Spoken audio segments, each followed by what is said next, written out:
Chapter 281. A fiery start to the year 2. What was a mere executive manager supposed to do when he was sandwiched between the Minister of Finance, who was second in rank among the ministers, and the commander of the Imperial Army's Central Forces, one of the top 10 military leaders in the empire? The answer was simple: serve tea and play secretary. And if there was no tea, well, then I'd better start doing cartwheels to keep them entertained. I'm usually treated with respect wherever I go. It was frustrating. What good was the title of an executive manager when I was constantly pushed around by ministers? It didn't matter how many people were under me if I was surrounded by higher-ups. Is the tea to your taste? It's not bad. It used to taste like plain water, but you've improved a lot. I asked out of politeness, but what I got back was an overly sincere assessment. I felt like I was going to lose my mind. It was supposed to be a compliment, but it somehow didn't feel great. Back when I was grinding through the north, there was a time when my only goal was to earn the approval of the minister and this person. But unlike the minister, no matter what I achieved, even when I killed Saray Dobratala, one of the 8 war machines in a life-or-death duel, this woman never gave me a single compliment. The best I got was a half-hearted, "Good job." I couldn't believe I was getting praise for serving tea well. What a life. Tala, you bastard, are you watching from hell? I swore I'd kill you, break every bone in your body, and you even lost an eye, yet here I was, sitting in a corner serving tea. Honestly, it might have been better if I'd just stuck to that. If Tala could see this scene from hell, he'd probably pound the ground and wail, crying over the pathetic worth of his life. My race may have ended, but I'm satisfied. After all, a new hero has brought me down. So, Karl Crossius, tell me, did I look like the wolf of the plains to you? Suddenly, I remembered his last words. If ever you're reborn, come back as a teabag and not a wolf, Tala. Why'd you come in person? Doesn't the military get more than enough funding already? How much more do you plan to squeeze out of us? Hey now, don't be like that. Can't I just drop by to see a friend's face? What nonsense. I quietly took my seat while the minister and the commander exchanged banter. Something felt off. The military had been allocated the largest possible budget after the Great War in the North. If they were short on funds, all they had to do was send a staff officer from headquarters to complain. Why would a high-ranking commander come here personally? And someone on good terms with the minister, no less. Were they trying to build a flying fortress or something? I shook off that ridiculous thought. The last time someone tried that, the thing barely got off the ground before crashing back down. What a waste of resources. We're here to buy horses. Finally, after their lengthy back and forth, the commander got to the point. Do you even know where to get them?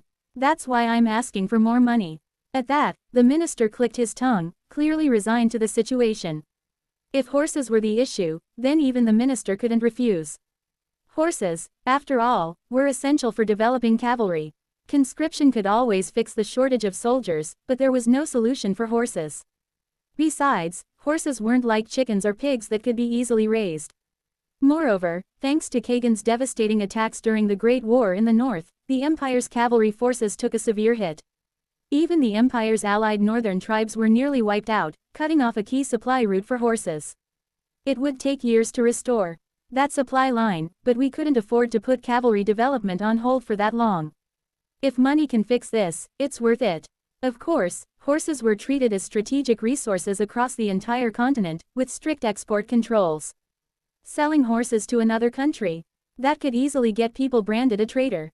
However, there were always places where money won over loyalty and patriotism. If the commander was bold enough to come in person, then it meant that the preparations were already done. Thinking about the military's desperate efforts to secure a temporary supply of horses almost brought tears to my eyes. We can finally breathe if this deal goes through smoothly. It won't be a full recovery, but we can get back to about 70%. The commander's words, armed with an undeniable logic, made the minister sigh. If they could resolve 70% of the cavalry problem that had plagued the military for 3 years, then it was worth squeezing out even non-existent funds. Think about it. Up north, Dorgan's still stirring up trouble, right? Imagine what'll happen if he recruits a few more tribes. You'll be kicking yourself, wishing you'd emptied your piggy bank. Enough, I get it. The commander had clearly hit the minister's trigger, and he finally nodded in resignation. No one wanted another uprising in the north. Especially not when it was a real, looming threat. As long as that traitor Dorgan still had a presence in the north, trouble was inevitable. Fine, do it. The minister's voice sounded weary, and the commander, ready for this moment, handed over a document. The minister gave it a quick glance before stamping it. Impressive. Other departments had to pile up paperwork in towers just to get a stamp. The Empire, loyal soldiers will rejoice at the minister's wise decision. The commander seemed clearly satisfied with the smooth transaction and clapped dramatically. Since she had only one arm, she slapped her knee to make up for the sound. The minister, on the other hand, looked drained, his face pale after losing a large chunk of the budget in one stroke. But what could he do? The consequences would be catastrophic if he didn't provide the funds and a real incident broke out in the north. The military, after all, existed to be funded for such contingencies. See you next time. Don't come back. Oh, you'll miss me. And with that, the commander left just as swiftly as she'd arrived, disappearing like the wind. She handled the minister so effortlessly, I hope I could be like that one day. The minister, who had just been completely squeezed dry by the military, more specifically, by the commander, sat in silence while rubbing his temples. Was he really that bitter about losing the money? It wasn't like he wasn't going to have to hand it over eventually. He might as well get it over with. Hey, yes, what do you think would happen if the Minister of Finance went to war? It wasn't until I heard that absurd question that I realized what the minister was really worried about. It wasn't just the drained budget keeping him quiet, it was the looming threat of Dorgan. Of course, the minister already knew that Dorgan was out there somewhere in the north. However, hearing a key military figure directly say, "We've got to prepare for Dorgan's next move," surely hit differently.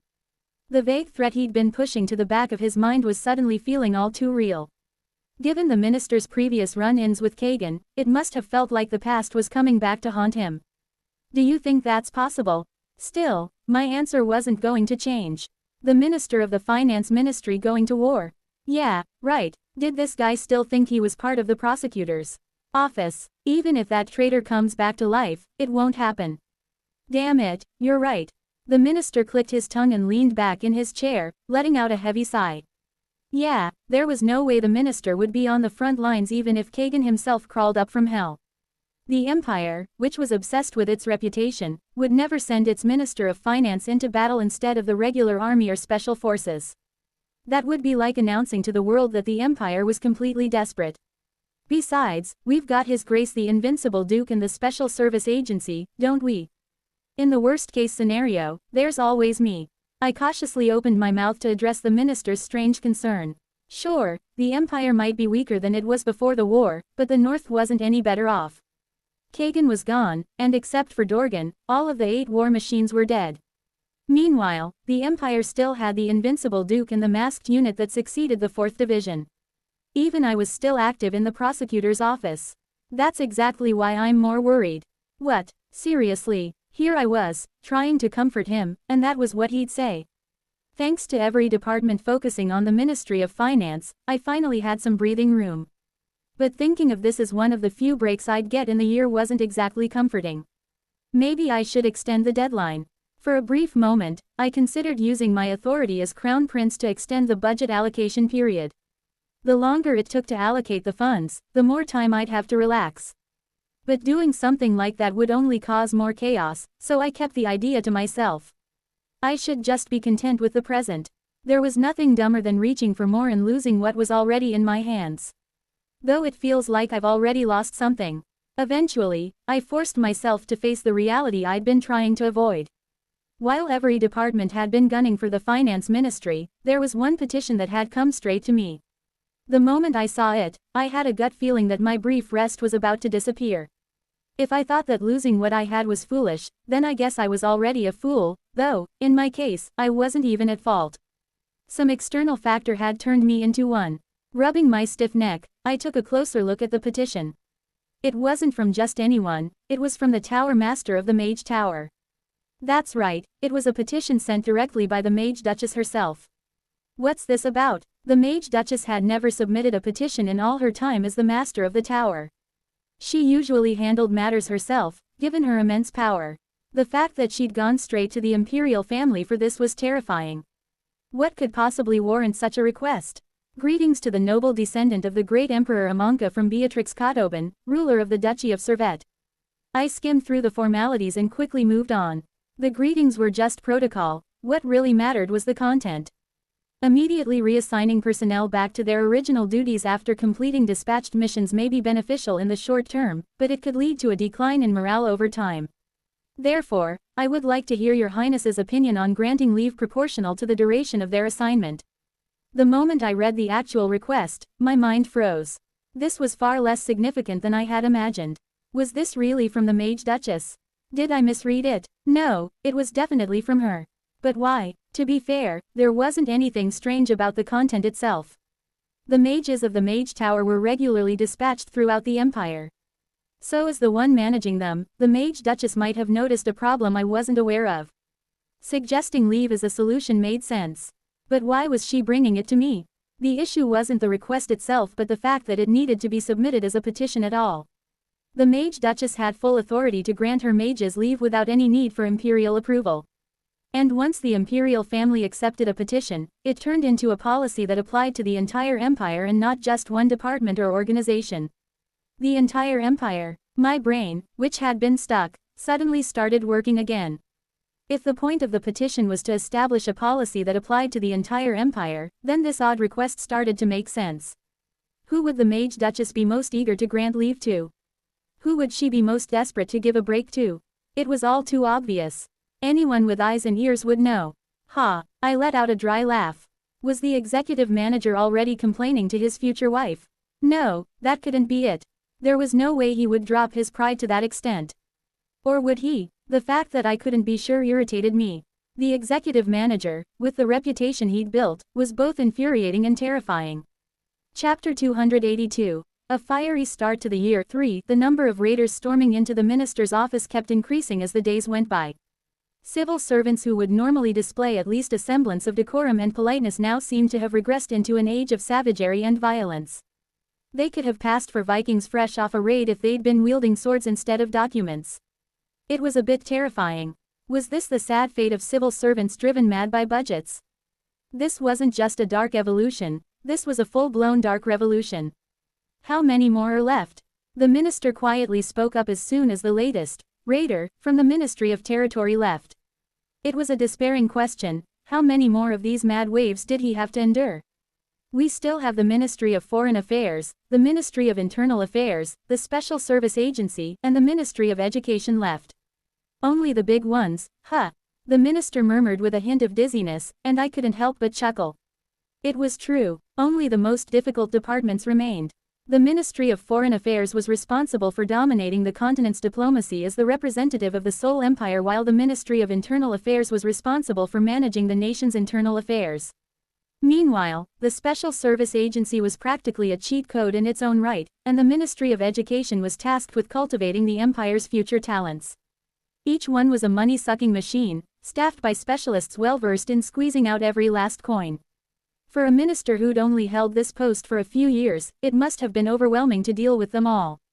Damn it, it's not like they left their money here for safekeeping or something. I felt a deep sense of satisfaction welling up inside me while watching the minister scrub his face in frustration. After all, a boss's misery was always the joy of his subordinate. They didn't leave it with you, which is exactly why they're acting like this. I couldn't resist throwing in a light jab even as he grumbled. If it were their own money, they wouldn't be making such a fuss. They'd just come, take it quietly, and be done. It was always noisier when you were taking someone else's money. Stop with the pointless comments and just check this. Yes, sir. Faced with such a reasonable statement, the minister couldn't argue, so he stuffed more work into my hands instead. While it might have looked like he was trying to oppress me with power, the rising joy inside me only doubled. If he was resorting to this, it meant that he was really backed into a corner. Come to think of it, isn't this the first time the Ministry of Magic has come? I casually brought it up as I glanced at the stack of documents he handed me, which were submitted by none other than the Ministry of Magic. It was surprising. Even during these frantic budget allocation periods, the Ministry of Magic had always acted like it existed in another world. They had never asked for additional funds last year, the year before that, and even before the current minister took office. They didn't need to, thanks to the Golden Tower they were tied to. Thanks to the unshakable philosophy of the Mage Duchess, a person walking the path of magic should never be poor or hungry. The Ministry of Magic was always a well-fed department. That was Mother Mage Duchess for you. And yet, for the first time ever, that very same Ministry of Magic had submitted a request for extra funds this year. Did the Magic Tower go bankrupt or something? Of course that wasn't likely, but the situation was so unexpected that it made me wonder. It was like stumbling upon Bill Gates at a soup kitchen. The tower's annual meeting dragged on, so they haven't received their funds yet. The people in charge of dispersing the money are stuck in that meeting, so there's nothing they can do. My foot. You were there when they explained all this earlier. Sure enough, the people from the Ministry of Magic had explained it all quite thoroughly when they came. The problem was that I hadn't really been listening. There were too many other reports to go through, so I didn't have time to pay close attention. Honestly, I hadn't even realized someone from the Ministry of Magic had shown up until much later. So, how could I have listened properly? That's also surprising in itself. The tower's meetings rarely run long. It's rare, indeed. The minister nodded slightly, agreeing with me. Since the Mage Duchess was the one who commanded overwhelming authority over the tower, meetings never dragged on. Who would dare challenge someone who held all the cards, age, experience, rank, title, and magical ability? It wouldn't be bravery, it would be reckless stupidity. So, usually, things proceeded either as the Mage Duchess wished or according to tradition, and there was never any reason for meetings to run long. Moreover, the Mage Duchess didn't seem particularly busy or troubled when I last saw her. It's probably nothing. I reached a reasonable conclusion after a brief moment of thought. The Mage Duchess didn't look stressed or asked for any help, so at least nothing bad had happened. I decided to think positively.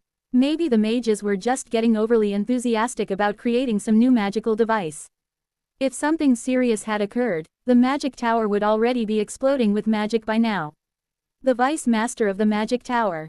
Aside from the permanent Tower Master, the Mage Duchess, he was the highest ranking and most respected figure among the Empire's mages, even recognized across the entire continent as an elder of the magical world. In fact, even the Minister of the Ministry of Magic or the leader of the Imperial Mage Corps held positions that seemed transient in comparison to the Vice Master of the Magic Tower. No matter how you put it, he was a mage among mages and was standing just beneath the Mage Duchess. What a pretty title that hides the ugly truth. But from the perspective of the person actually occupying that role, it wasn't nearly as grand. In reality, he was just the second in command, subject to constant change under the permanent Tower Master. As the second in command, he was tasked with handling all the mundane responsibilities. Compared to the untouchable Tower Master, the Vice Tower Master often felt like someone you might actually be able to deal with, and this made his position one of pain and endless trials. It was like being a middle manager with all the disadvantages magnified to the extreme. Outsiders couldn't approach the Mage Duchess, who was both a duke and the continent's greatest mage, so they constantly pestered the Vice Master of the Magic Tower with requests and deals. Managing his actual duties was already hard enough without all that extra hassle. Was it any better within the tower? Not at all. He had to manage and mediate between the white, red, blue, green, yellow, and black towers. In fact, dealing with outsiders was far less exhausting than managing the chaos inside. These young mages these days. Mages naturally lived in their own world of thoughts and principles, so it was only normal for them to be fiercely prideful. The older mages at least had some perspective, having seen the world and come face to face with the immovable wall that was the Mage Duchess. But the younger ones, not even close. And unfortunately, the majority of the Magic Tower was made up of these younger mages. As someone tasked with controlling and managing these overly self-confident young mages, he had lost count of how many times over the past 10 years he'd been tempted to just quit and disappear. Maybe I should just vanish. Regrettably, that same temptation was rising again now. It was the annual Magic Tower meeting, a gathering where the top mages of the tower discussed everything from the year's plans to ideas for new magical devices. The Green Tower has always handled academy instructors. Of course, they should take charge again this time. Handled. It's more like they've monopolized it. Don't you think it's about time they stepped aside? And so, during this meeting, we inevitably had to select the mages who would be dispatched to teach at the academy. You expect us to hand over the critical role of educating students in magic? This isn't about fairness, it's about expertise. That's precisely why the Green Tower shouldn't be in charge this time. What did you say? Are you speaking on behalf of the Red Tower with that statement? Never, in all my time as the Vice Master of the Magic Tower, or even in the eras of my predecessors, had there been such fierce debate over academy instructors. These damn fools. A sharp pain throbbed in my head. Normally, they treated being an academy instructor as an annoying, burdensome duty. But now that the situation had shifted, they'd turned into berserkers. As a fellow mage, I understood the madness. Whoever became an academy instructor this time would get the chance to teach the Tower Master's only disciple. Though in reality, they'd be going there not to teach, but to learn a bit of the Tower Master's magic through that disciple. But from the perspective of the Vice Master of the Magic Tower, this chaos was intolerable. I needed to end this meeting quickly and return to my real duties. This was a waste of time. Enough. In the end, I couldn't take it anymore and stepped into the argument. If I left this chaos unchecked, it seemed like it might escalate into a full-blown duel. This year, the academy instructors will be chosen regardless of tower affiliation. Candidates may apply individually, and the final selection will be made by vote. I stared them down, silently conveying that I would convince anyone who opposed with a thunderbolt. Then, the noisy younger mages finally quieted down. Yes, this was the best solution. Letting the Green Tower continue. Handling it would cause problems, but giving it to another tower would also stir trouble. Even if we selected a specific tower, they'd just fight among themselves over who would go.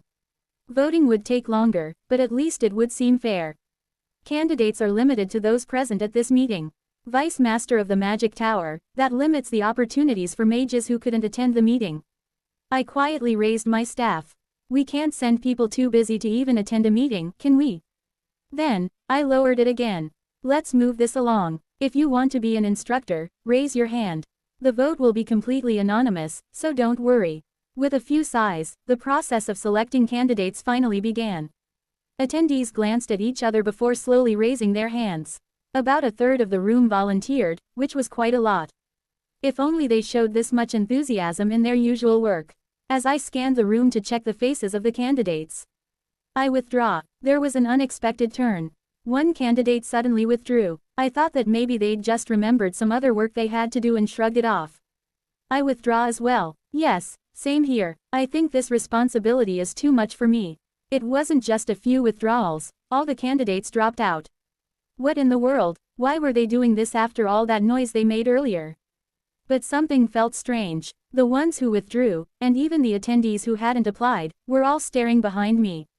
Quote. I turned around, following their gaze, only to doubt my eyes. The sole person left standing, the only one who successfully registered as a candidate, and now the person who would be dispatched to the academy as the instructor for this year. Since there's only one candidate, I'll declare that the Tower Master will be taking on the role of academy instructor this year. A sinking feeling hit me as the Tower Master nodded in satisfaction. Haha, the Tower Master's devotion to her disciple is truly touching. Those students are lucky indeed. If only I could enroll at the academy myself. People slowly began to speak up, trying to break the tension as an awkward silence settled over the room. Of course, the Tower Master's only disciple was at the academy. It made sense that she might want to oversee the teaching personally. It was a perfectly reasonable conclusion. Ellipsis. It's the prosecutor's office's executive manager. No, I couldn't lie to myself. It was definitely because of the executive manager.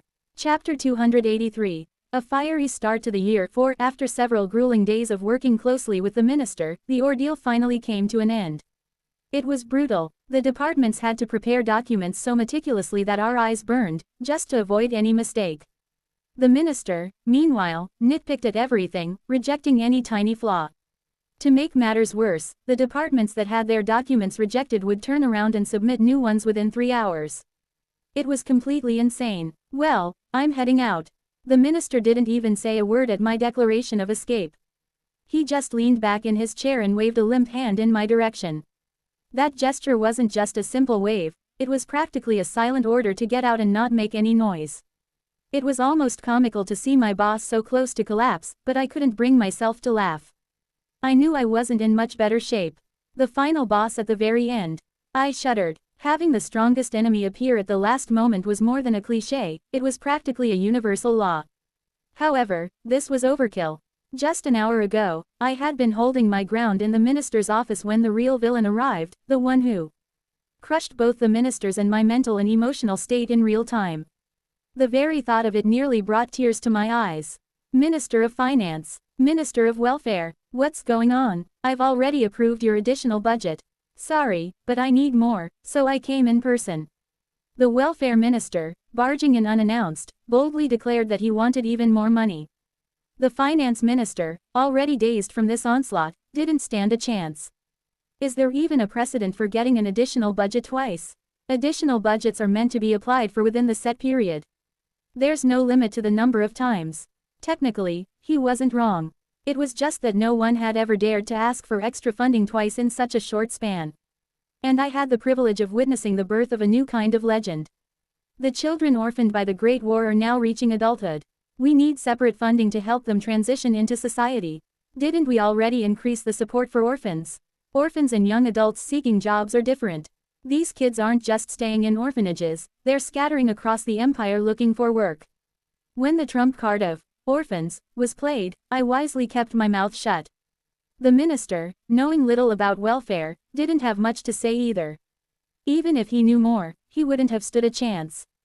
Who could argue against the welfare minister, a legendary figure who, as an orphan himself, rose to his current position through sheer grit?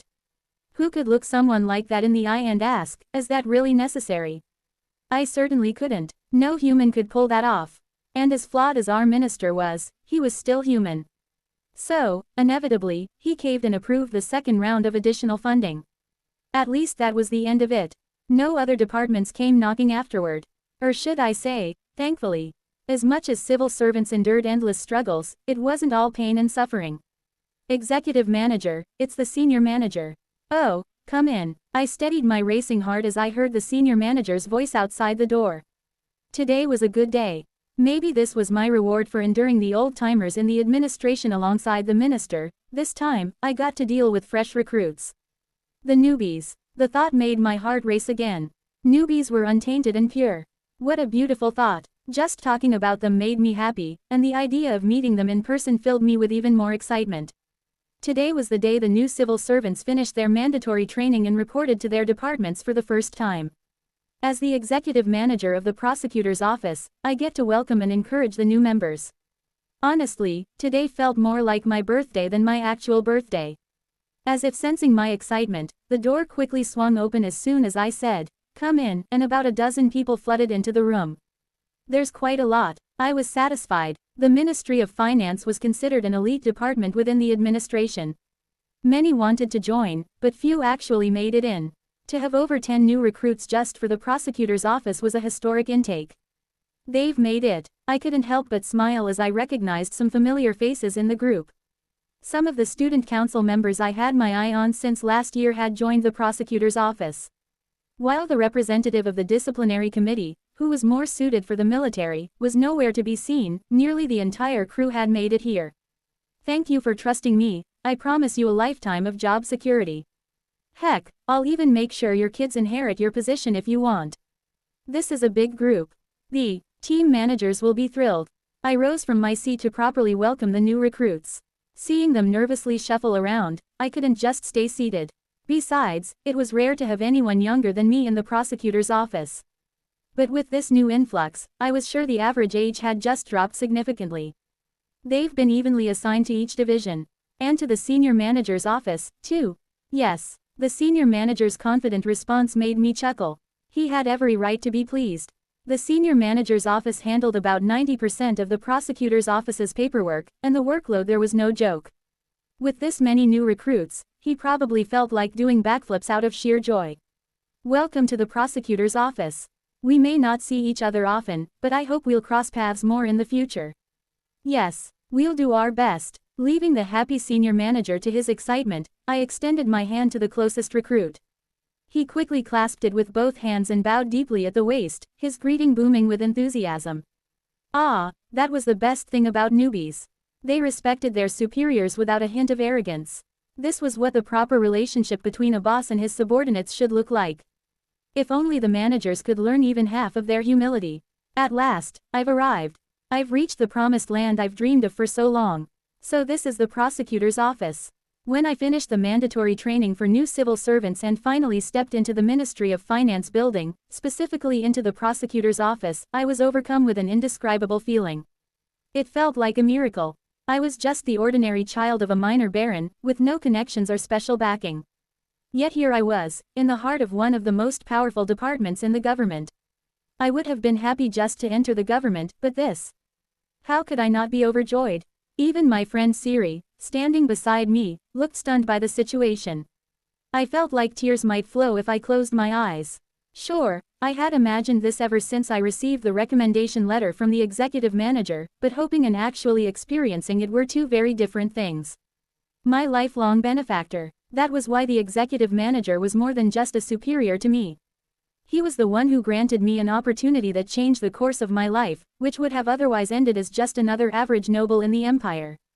If I, a noble who joined the prosecutor's office at 20 thanks to the executive manager's recommendation, were to live an ordinary life from now on, it wouldn't be anyone else's fault but my own for failing to seize such a golden opportunity. The executive manager may seem stern from the outside, but he's a generous person. He doesn't criticize without reason, and if you put in the effort, he'll reward you accordingly. As I was quietly reflecting on my gratitude and renewed determination, the senior manager, who was guiding the new recruits, spoke softly. I knew that, and I knew it well. Despite the grim rumors surrounding him, the executive manager was compassionate, fair, and incredibly competent. Those who didn't know him spread baseless tales, but he was nothing like the reputation that preceded him. So don't be too nervous. After today, you probably won't see much of him, so don't spend the whole time with your head down.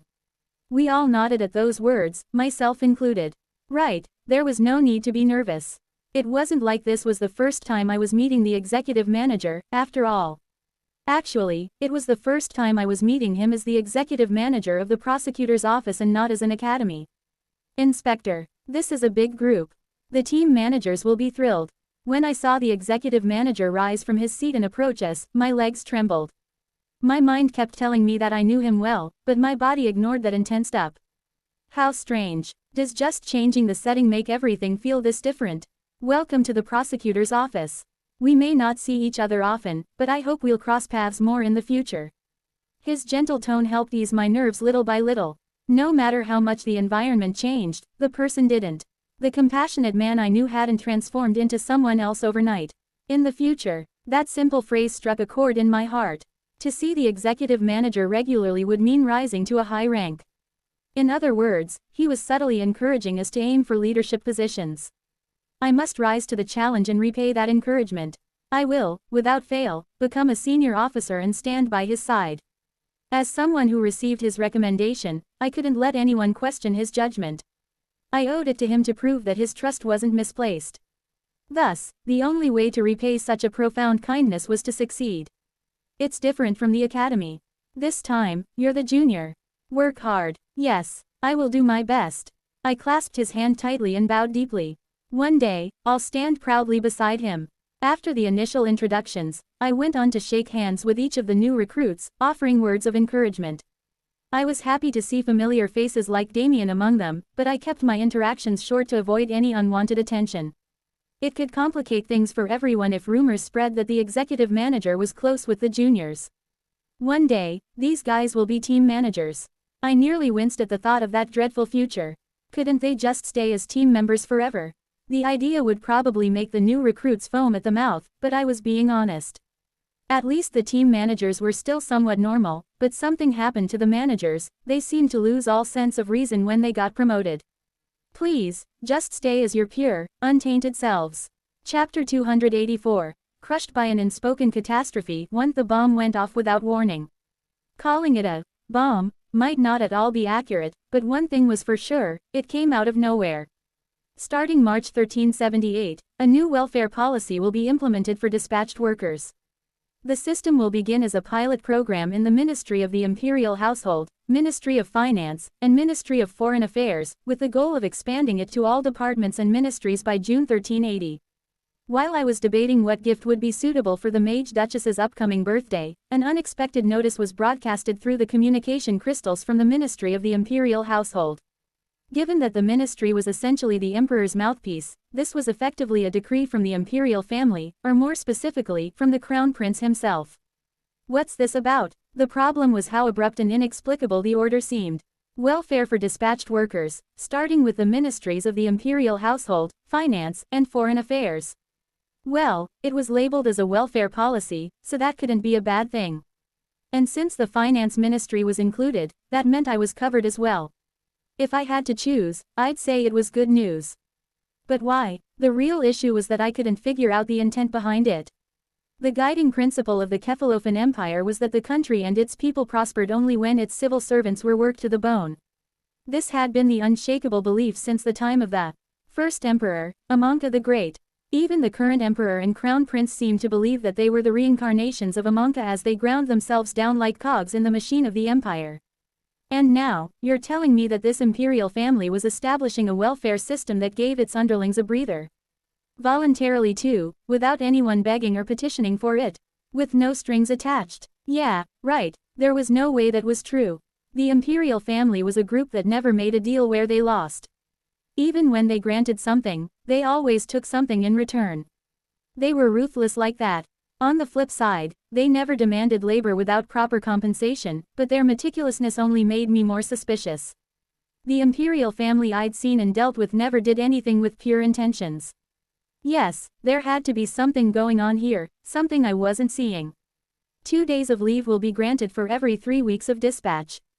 This leave can be used immediately upon return and will be treated as a priority request. But honestly, who cared even if there was an ulterior motive? 2 days for every 3 weeks. My hands trembled as I read the detailed benefits.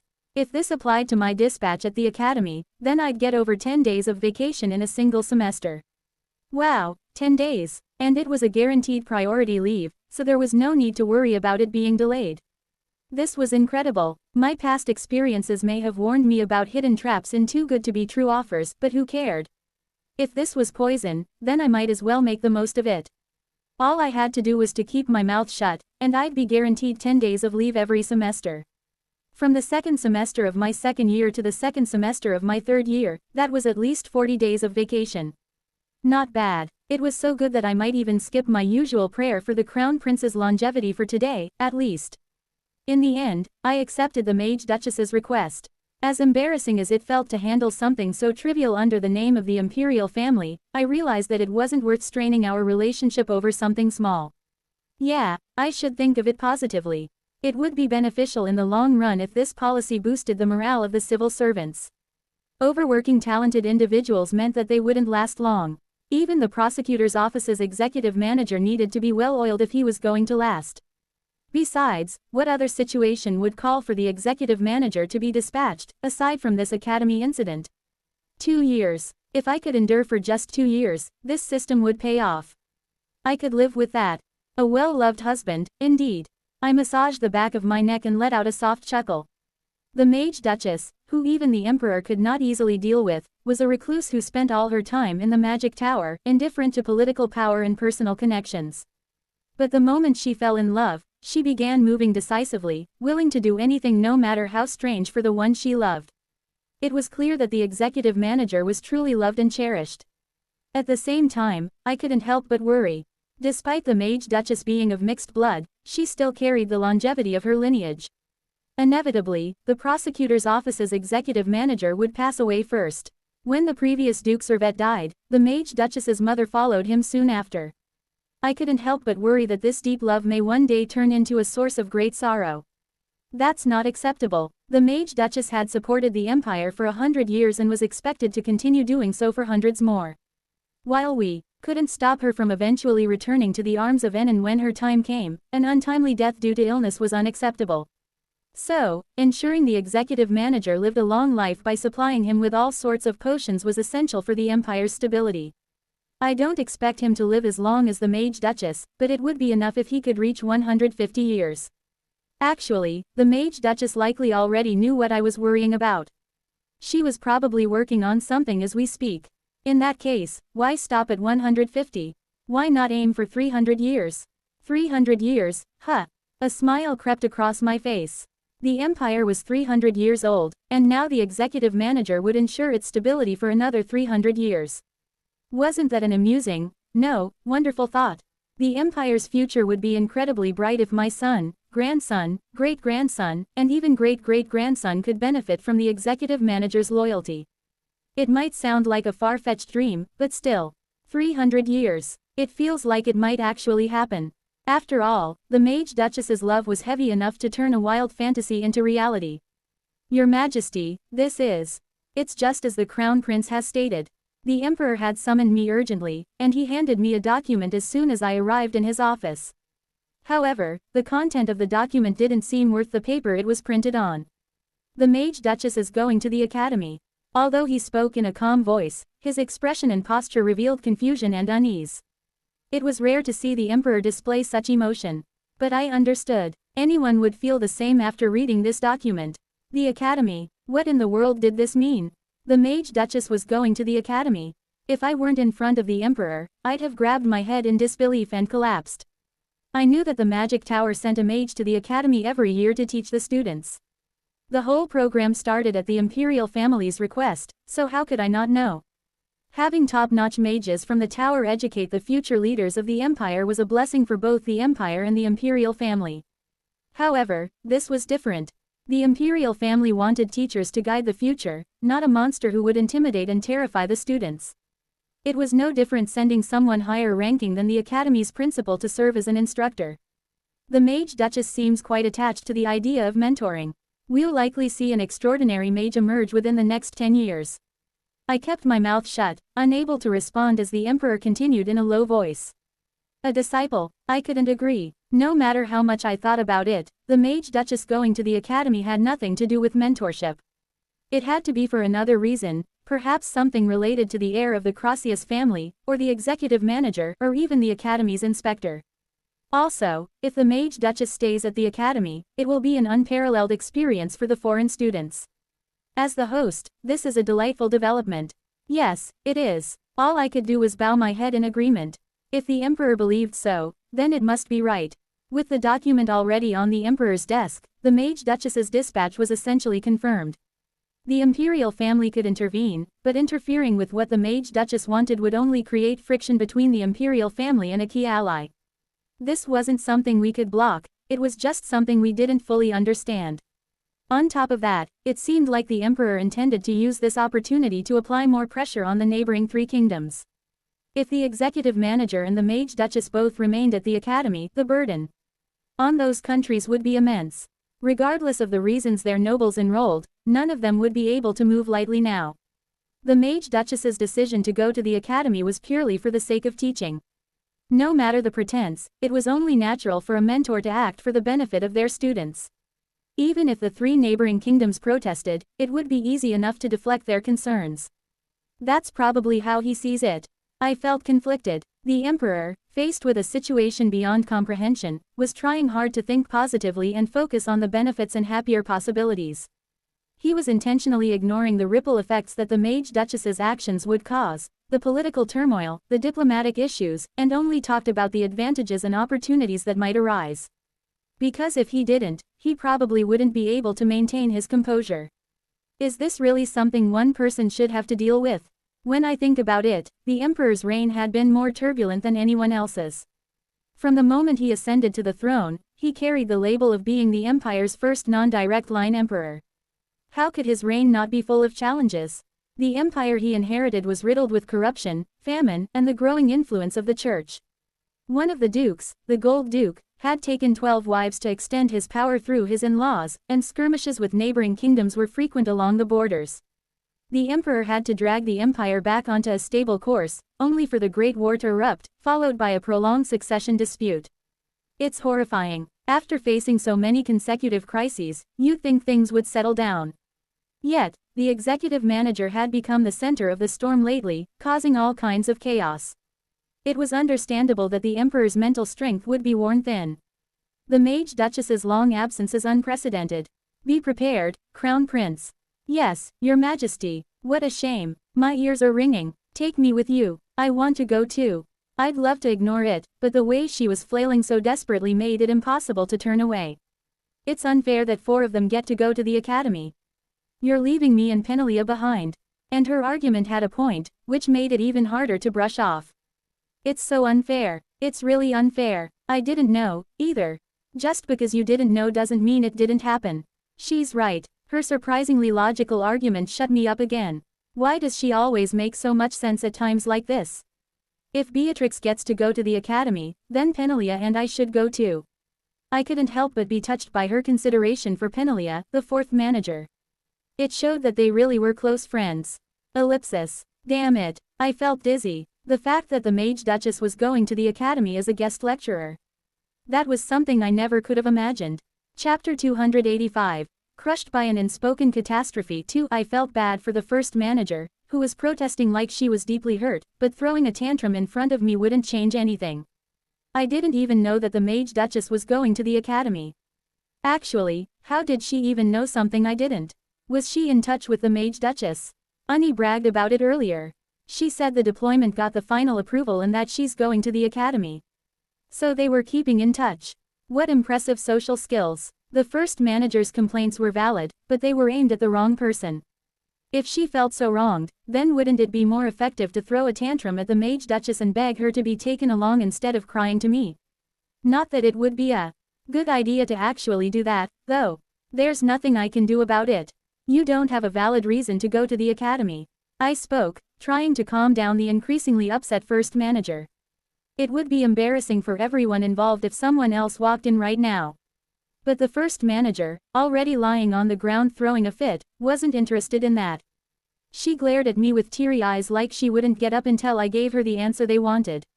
If Unnie goes to the academy, then the 50-50 split becomes 60-40. There was a certain desperation in her voice. It was almost pitiful, as if she believed the sky would fall if those in the academy and the non-resident ones weren't balanced. At the same time, I could sort of understand how she felt. It'd be one thing if the numbers were even, but it was only natural to feel uneasy when your group suddenly became the minority. Yeah, I got it. I totally understood it. I've already been pushed back to 5th place in the pecking order. What if you forget about me altogether? Hearing that, I couldn't even bring myself to respond. After all, I met the first manager before Louise, Irina, and even Margetta. But being stuck in the capital and not being able to go to the academy with me had pushed her further and further down the list, all the way to 5th. Even though she acted like she didn't care, she had every reason to feel frustrated and anxious. And now, with only the 5th and 6th left behind in the capital, she was probably scared it wasn't just her place in line, but her importance to me, that was slipping. I don't want to be forgotten. I don't want to be that character who only gets remembered at the end like, oh yeah, she was there, too. But why was she making such weird comparisons? Did she travel to the future or something? Still, seeing how much her anxiety had risen, I couldn't tell her to cut it out.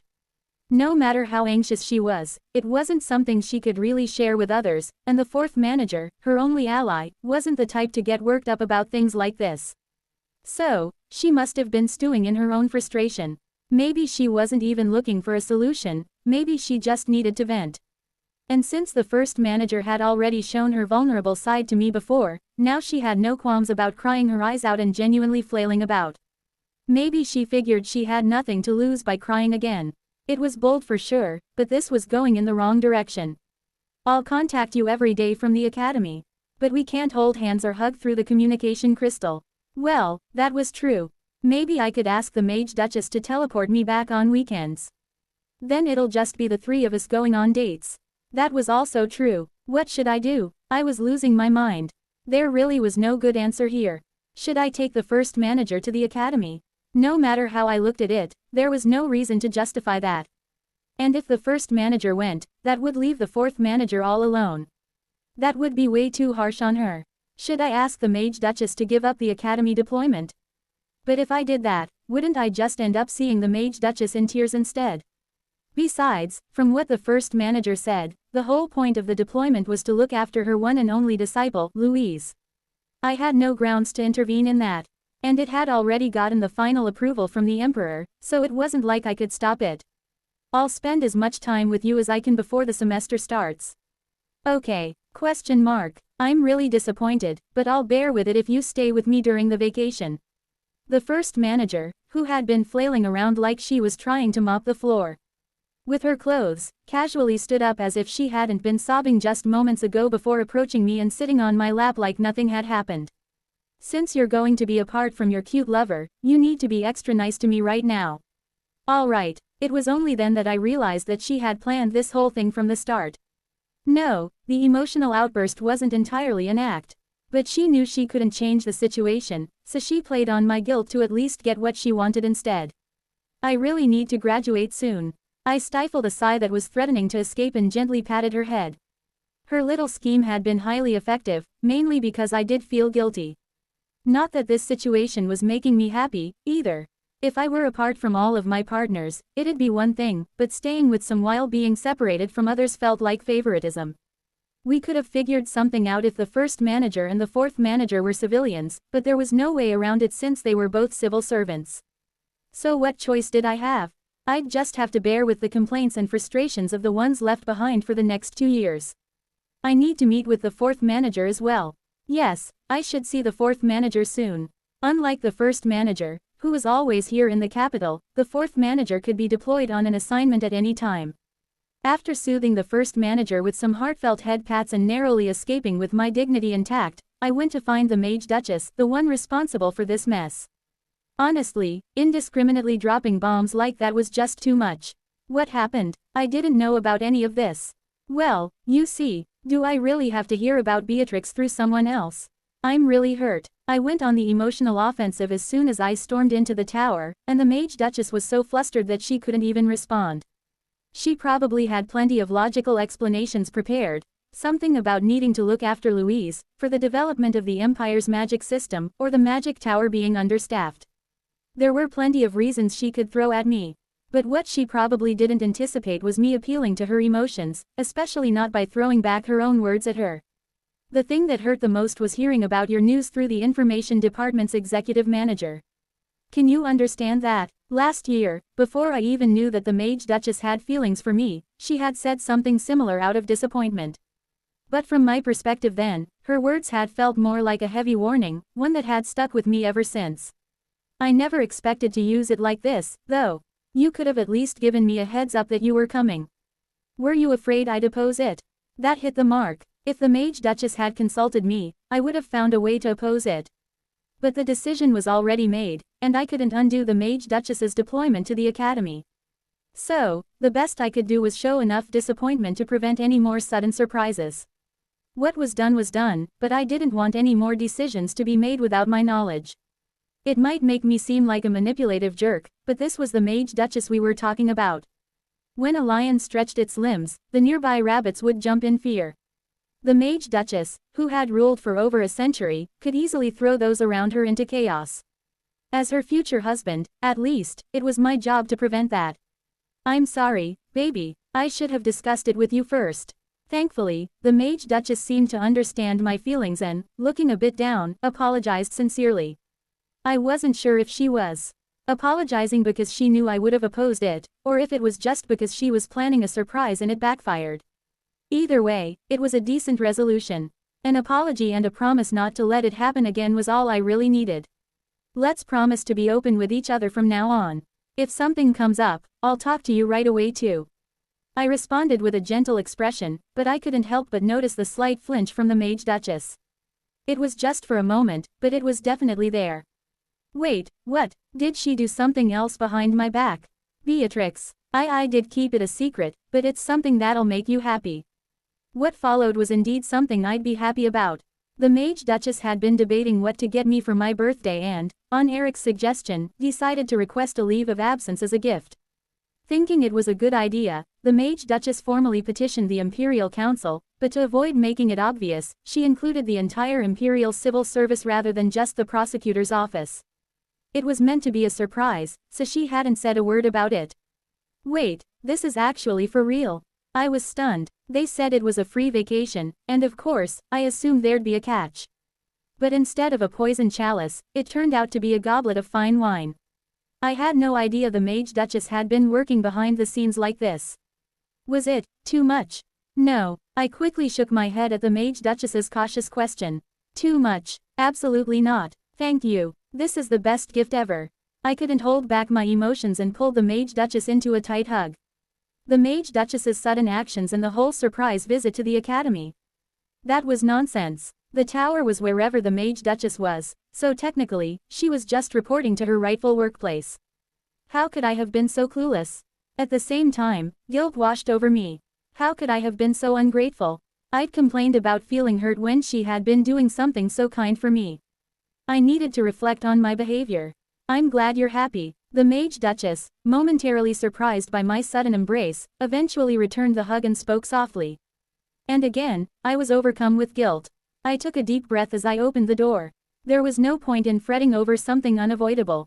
Ain't the Crown Prince, seated at the head of the table, spoke in a calm voice as soon as I stepped in. His tone was devoid of any clear emotion, no joy, anger, welcome, or disdain. Oddly enough, I felt relieved by his neutral tone. Besides, it wasn't just the Crown Prince here, the Crown Princess was present as well.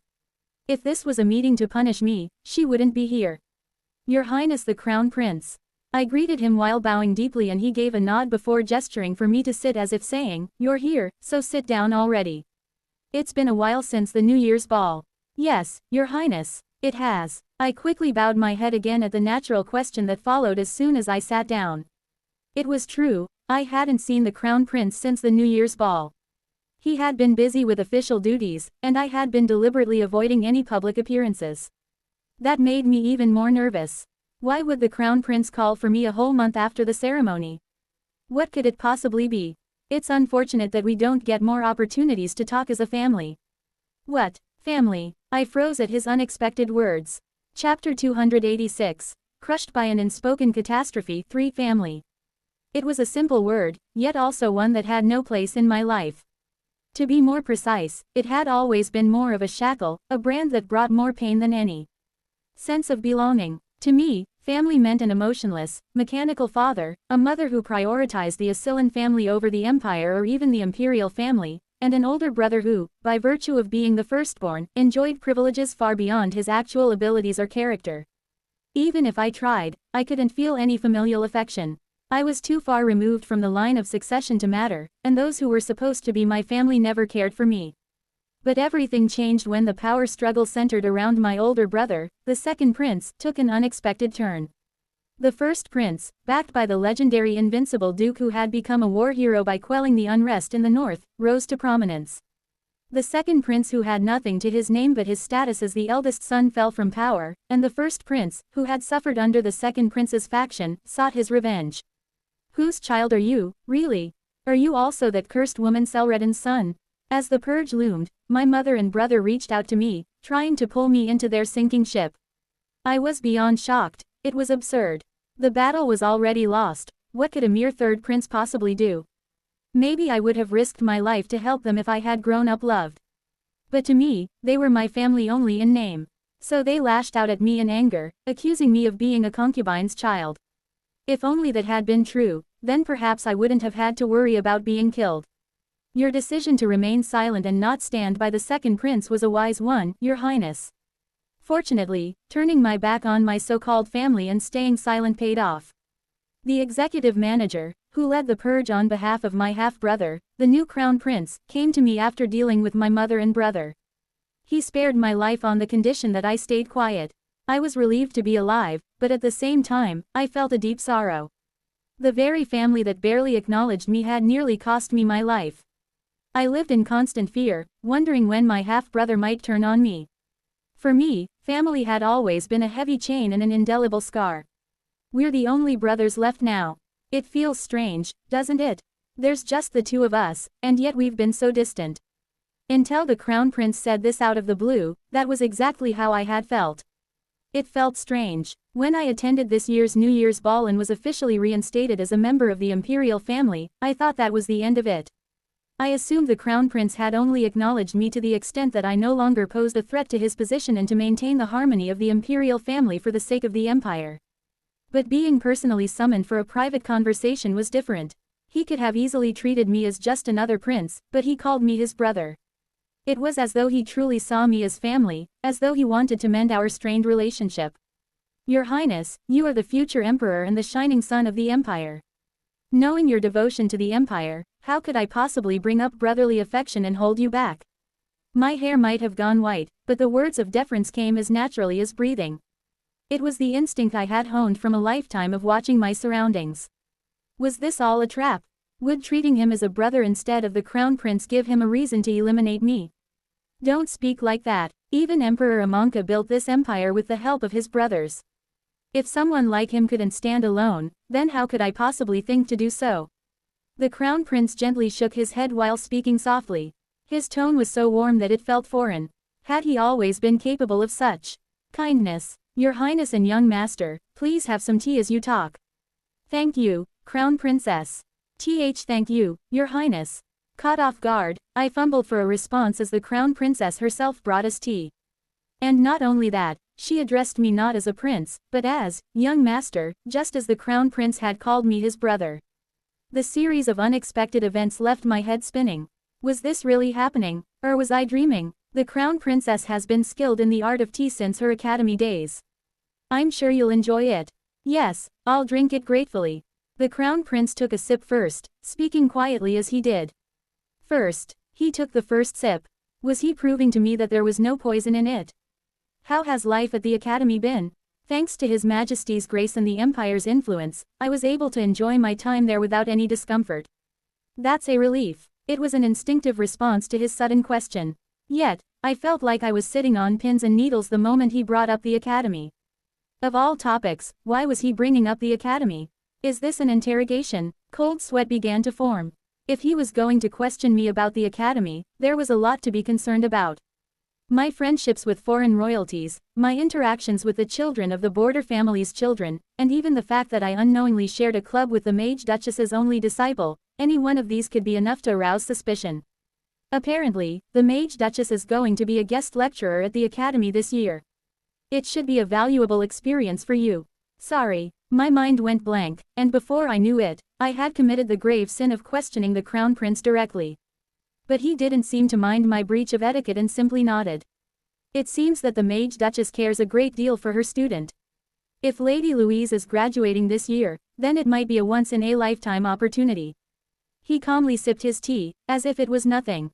His composure was amazing. Was this the level of calm that came with being a crown prince? To be able to react so nonchalantly to something so out of the ordinary. But this is the first time a duke will be staying at the academy, isn't it?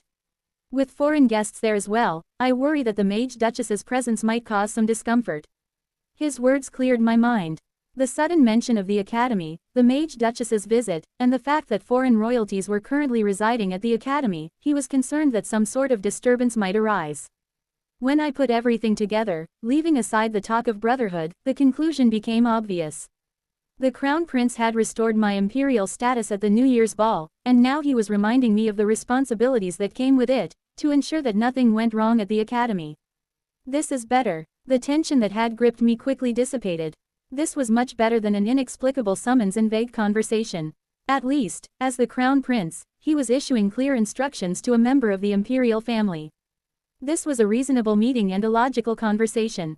His initial talk of brotherhood was likely just a formality, meant to encourage me as I stepped into my imperial duties for the first time. Rest assured, Your Highness. I may be lacking, but I will do my best as a member of the Livnoman family to ensure that the Mage Duchess and the esteemed guests experience no discomfort. Good. Knowing you're at the academy puts my mind at ease. He nodded, as if he had been waiting for me to say that. It had been an official conversation, after all. I sat back down and sipped the remaining tea after Ainter left. Your Highness. I turned my head at the Crown Princess's voice. As soon as I saw the wry smile on her face, my mood soured. Are you all right? I'm fine. It's Ainter I'm more worried about. I let out a sigh. I arranged this meeting after much deliberation, but in the end, it felt like we had made no real progress. Maybe a letter would have been better than a face-to-face meeting. It's only natural for him to be upset. After all, someone who once sought his life is now pretending to be friendly. Another sigh followed. After winning the succession dispute and dealing with Dorgos, I had been so consumed by paranoia that I nearly went after Ainter as well. I was worried that the remnants of the second prince's faction might rally around him, the only legitimate heir left at their side, or that he might one day pose a threat to me. Some might call it an overreaction, but the consequences would extend to the Crown Princess and my father-in-law if I acted too leniently. That thought made it impossible to overlook even the smallest chance. However, no matter how hard I searched, there was never a valid reason to purge Ainter. In the end, I had to settle for stripping him of his imperial privileges. In hindsight, it was fortunate that things ended that way. Acting like this just feels hypocritical now. Your Highness. My thoughts remained unchanged despite the Crown Princess's concerned tone. Yes, it was hypocrisy. I resented my father for not showing familial affection, yet here I was, once trying to kill my own brother and now pretending to play the part of a caring sibling. Wasn't it all just hypocrisy and pretense? And this hypocrisy only surfaced now, when my position was secure and the emperor's abdication was on the horizon. I had known Ainter was innocent long ago, but I waited until my safety was guaranteed and until I had the luxury of acting generous to extend this false benevolence. That's why talking about business is easier. Ainter had been tense throughout our conversation, but he seemed to relax and started speaking naturally as soon as we shifted to discussing official matters. The fact that he could only relax when we were talking about duties while any personal conversation between us remained impossible felt bittersweet. But who could I blame? I was the one who made him this way. Crown Princess. Yes, Your Highness. Do you think it's too late? Though I spoke to the Crown Princess, I was really asking myself that question. A brother who once tried to kill his own sibling, and a brother who spent his life walking on eggshells around him, perhaps it was too late for us to ever be normal brothers. It's not early, but it's not too late, either. The Crown Princess spoke gently, and I allowed myself a small, quiet smile. Was it really not too late? I'm sure young Master Ainter understands your feelings, Your Highness. Until now, he was kept from engaging in any official duties. But now, he can serve the Empire as a rightful imperial family member. That must mean something to him. I nodded absent-mindedly. His participation in the New Year's ball, followed by the assignment of official duties, was a clear acknowledgement of his status as an imperial family member. He wasn't just a prince in name anymore, he had responsibilities, and with them, the recognition he deserved. Ainter wasn't foolish, so he must have realized that by now. Perhaps it's difficult for him to grasp right away, but eventually, he will understand that what you've extended to him is a hand of reconciliation. Yes, I certainly hope so. What the hell? I'm sorry, but could you please repeat that? The number of foreign students has increased.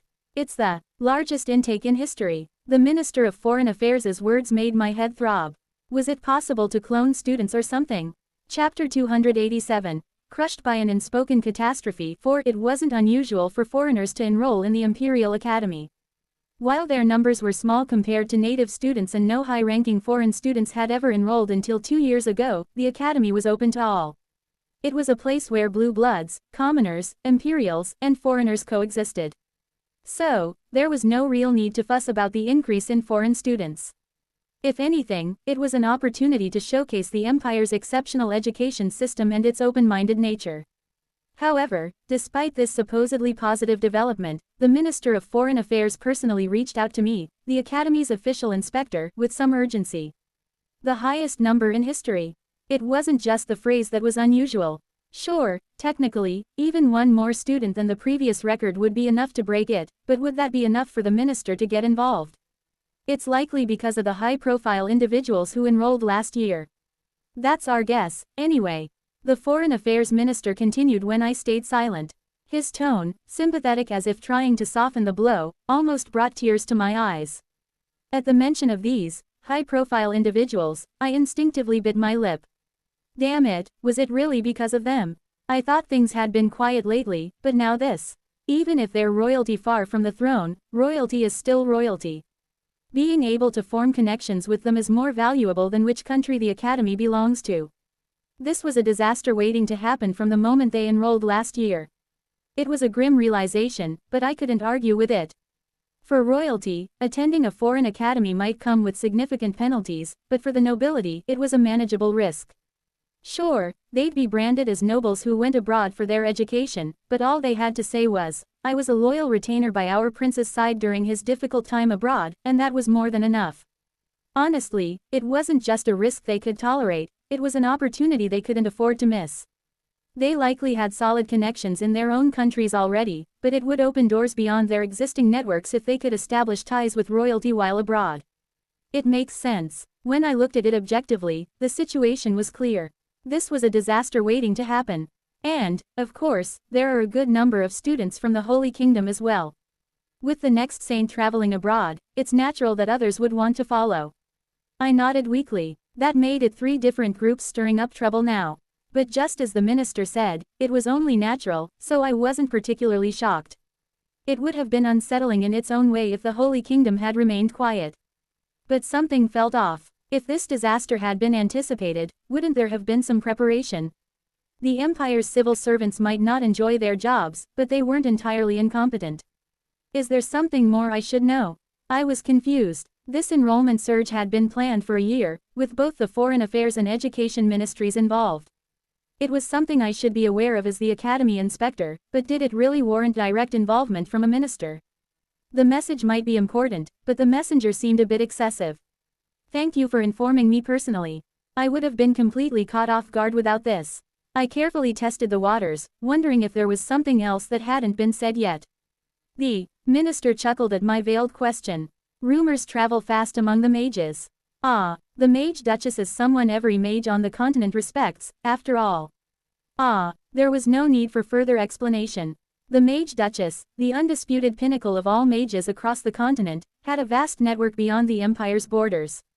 Once news from the Magic Tower began to spread, it would travel across the continent in no time. And what had been coming out of that tower lately was enough to send any mage into a frenzy. The fact that the Mage Duchess's only disciple was currently attending the academy, along with the news that the Mage Duchess herself would be coming to teach, was simply unimaginable. Haha, who could have seen that coming? If someone had told me this last year, I'd have called it nonsense. I couldn't bring myself to meet the foreign minister's glassy eyes as he laughed.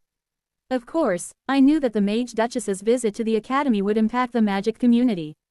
However, her arrival had been kept so secret that the start of the school year was already near when I first heard about it through the first manager.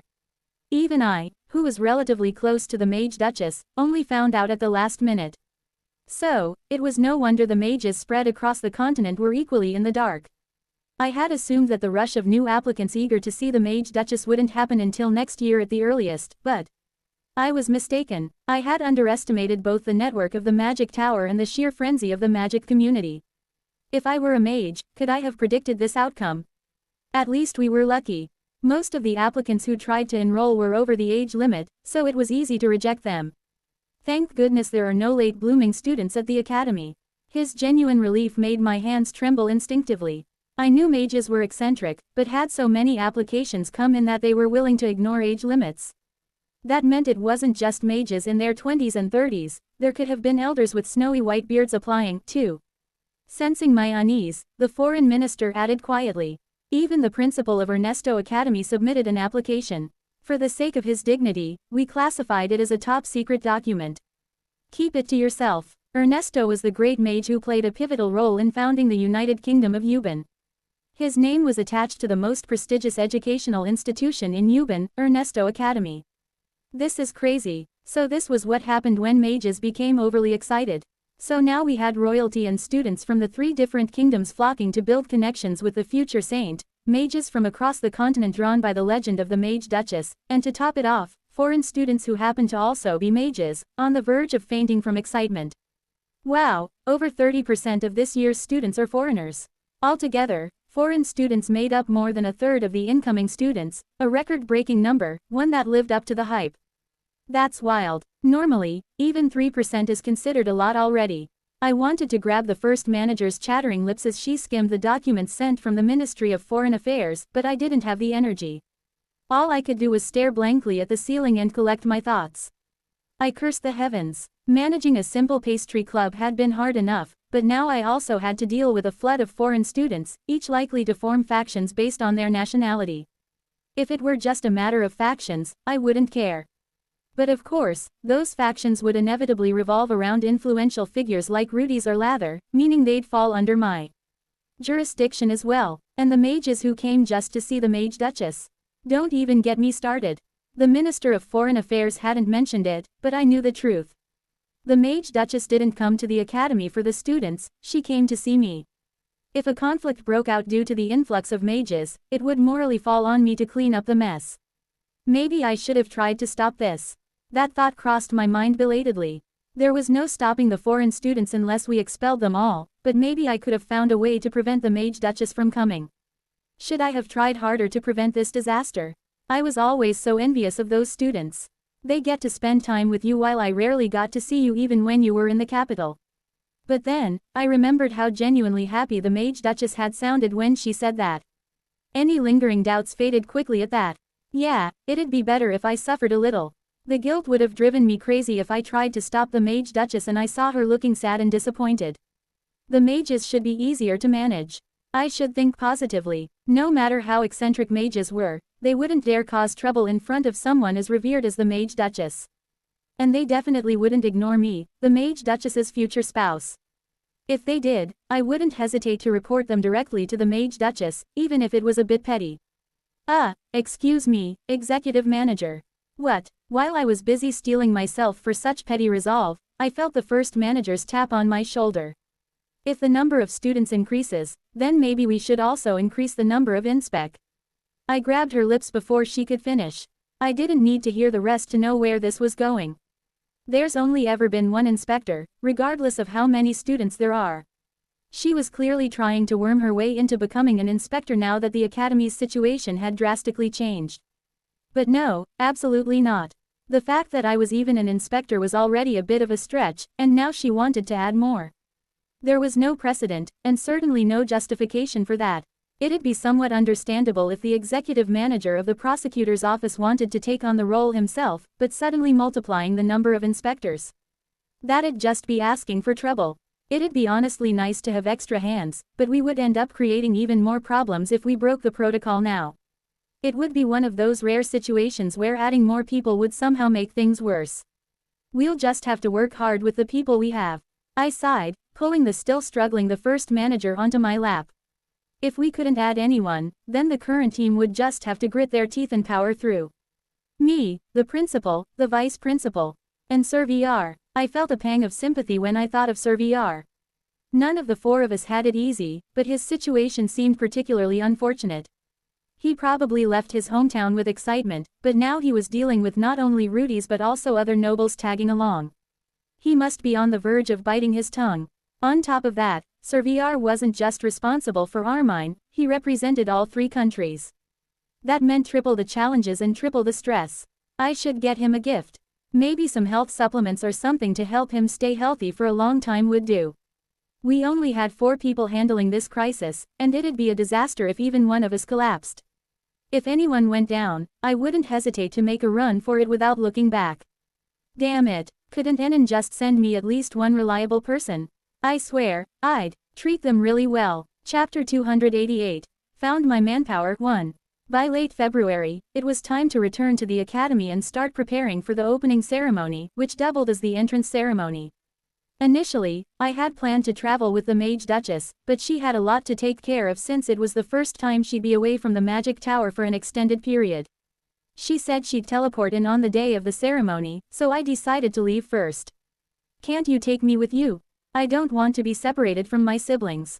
Just before heading to the academy, the first manager clung to Louise, whining as she came to see her off. Honestly, she should be showing her younger sister a better side, but she was showing this clingy behavior instead. I want to stay with you too, Unnie. Even though the first manager's behavior might be annoying to some, Louise gently hugged her with teary eyes. Perhaps she saw a resemblance to her late sister in the way the first manager kept calling her, sis, so affectionately. Sisters who joked around and showed affection, Louise deeply wished for that, but it was a reality that could never come true. Maybe this moment gave her a small piece of that wish. Of course, no matter how happy or sad it made her, bringing the first manager along wasn't an option. Knowing that, Louise could only express her desire to stay together without actually asking to take her along. Alright, enough. Stop bothering her. With that, I roughly patted the first manager on the head and pulled her away. We'd coaxed her to stay behind with enough promises, but now she was acting up at the last minute. Why are you being like this when Penelia's just standing quietly? That's because Penelia got a gift. At those words, the fourth manager, who was standing beside us, flinched. It was amusing to see how she clung tightly to the sword in her arms even in this awkward moment. This is unfair. You didn't give me anything. The first manager was practically ready to throw herself on the ground, yelling, while the fourth manager looked increasingly uncomfortable as if worried that her gift might have hurt the first manager's feelings. Of course, that concern was unnecessary. If the first manager were truly upset or hurt, she wouldn't just be complaining, she'd already have taken action. She was the type who'd probably sneak into my storeroom and take a gift for herself. That was unavoidable. I had nothing to feel guilty about. I'd have no excuse if it had been actual favoritism, but that gift had been necessary. I've always made sure to be as fair as possible so that neither the first manager nor the fourth would feel left out. I divided my time equally between them, making sure to meet with the fourth manager if I had a meal with the first manager. If I gave a gift to one, I made sure the other received something, too. In my previous world, some religions taught that if a man had multiple wives, he should treat them all equally. Fairness in affection was important, and I prided myself on maintaining that balance. Besides, she's about to be sent off on another difficult mission, so I had to give her something. Unlike the first manager, who was staying in the capital, the fourth manager would be heading back to the north soon. The gift was simply a way to remind her to be careful. It wasn't favoritism, just a necessity. And it wasn't even anything particularly valuable, just a decent weapon that had been gathering dust in my personal storage. Fine. Faced with a reasonable explanation, the first manager couldn't argue anymore and just grumbled under her breath. She wasn't throwing a fit because she was genuinely hurt, she probably just wanted to say a few more things before we parted, afraid she'd be forgotten. While we were apart, I don't want to be forgotten. I don't want to be that character who only gets remembered at the end like, oh yeah, she was there, too. Her passionate outburst from a while back echoed in my mind. Honestly, the first manager wasn't the kind of person you could easily forget even if you tried. I'll contact you every day as long as you're not on duty. The north is still cold even in spring, so take care of yourself. Yes, sir, I'll be careful. With that, I patted the fourth manager on the shoulder after leaving the first manager behind. Supporting the fourth manager with my own resources wasn't a problem, and I wasn't asking for any grand achievements from her, just that she stayed safe and healthy without getting hurt. I wouldn't have to worry like this if the fourth manager were still part of the prosecutor's office. But, of all places, she ended up in the Special Service Agency, constantly running from one place to another. Your safety is the most important thing. If things seem dangerous, run. You know it's better to live and succeed in multiple missions than to die completing just one, right? I raised her, but now she was out of my care and was working elsewhere. I pulled her into a hug, patting her back with a mix of bittersweet emotions and guilt. Maybe I should have fought harder when they transferred her to the Special Service Agency. Of course, sir. I'll make sure not to get even a single scratch on the body you entrusted to me. The fourth manager stuttered, bracing herself as if to solidify her resolve while trembling slightly in my arms. But that sounded a little odd, didn't it? The body you entrusted to me. If someone overheard, they might think I was her parent or something. Right, take care of yourself, and don't hide it if things get tough. Bottling things up only led to problems. As someone with experience, I hope she takes my words to heart. Executive manager, why don't you say things like that to me? Because you're good at telling me when something's wrong. I was finally able to get into the carriage after giving both the first manager and the fourth manager a heartfelt hug.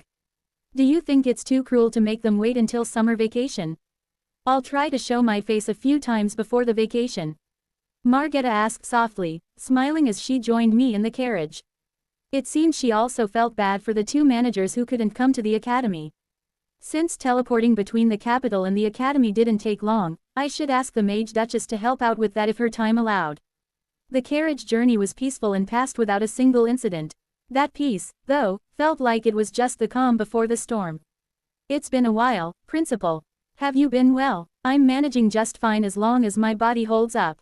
I headed straight for the principal's office as soon as we arrived at the academy. He was surely one of the people who'd suffered the most given the chaos this year's admissions had caused, so it was only right to discuss things.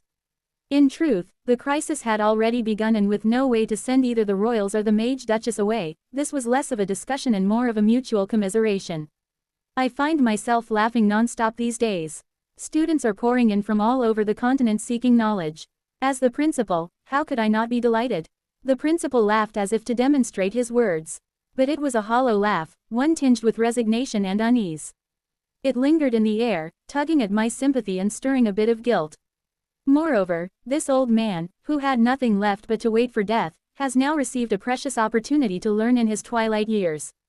Truly, it's a blessing, a precious opportunity. Anyone could tell that he was talking about the Mage Duchess. This was driving me crazy. Maybe it was because I heard that even the principal of Ernesto Academy submitted an application to attend the Mage Duchess's class, but I couldn't tell if the principal's words were a joke born out of enlightenment or the sincere ramblings of a mage's madness. Logic would suggest the former, but mages were notoriously far removed from logic. Was he planning to sit in the back during the Mage Duchess's lectures? Honestly, considering his current duties, it wouldn't be surprising if he asked for one-on-one lessons instead. I just hope the energetic new students won't trouble you too much. I finally offered a safe response after carefully weighing my words. There was no denying that the principal's quiet final years had just gotten a lot more chaotic, whether he was thrilled about the Mage Duchess's presence or not. A simple expression of concern seemed sufficient. It should be sufficient, right? Haha, it's natural for the young to be full of energy.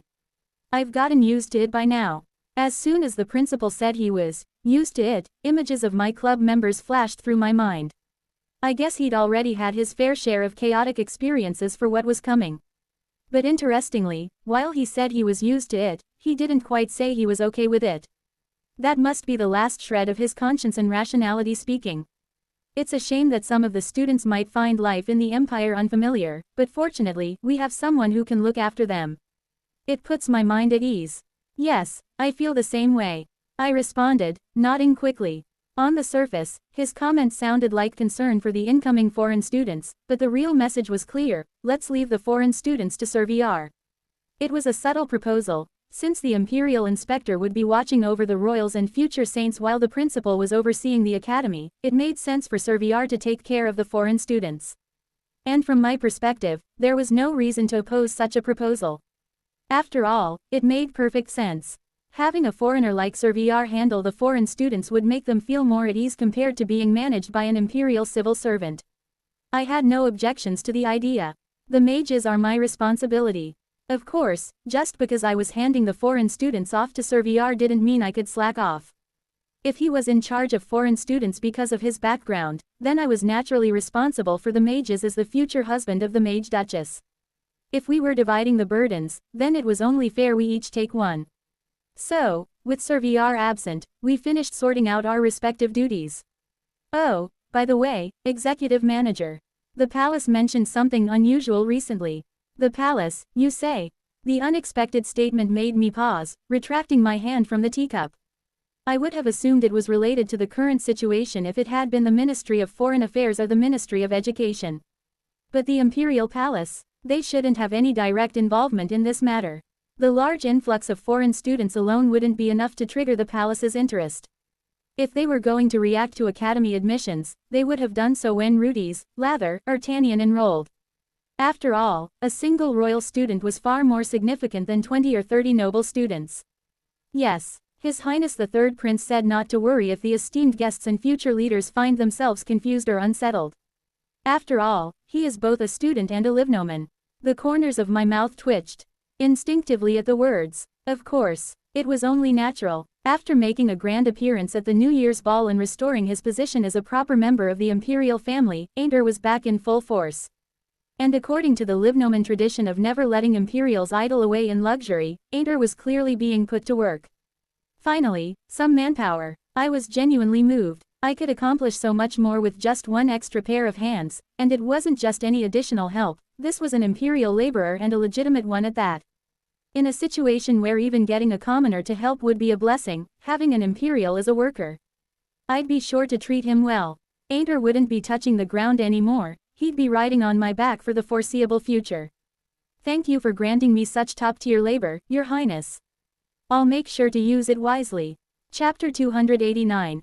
Found my manpower too. The higher a buyer's status and the more they pay, the better quality goods they can obtain.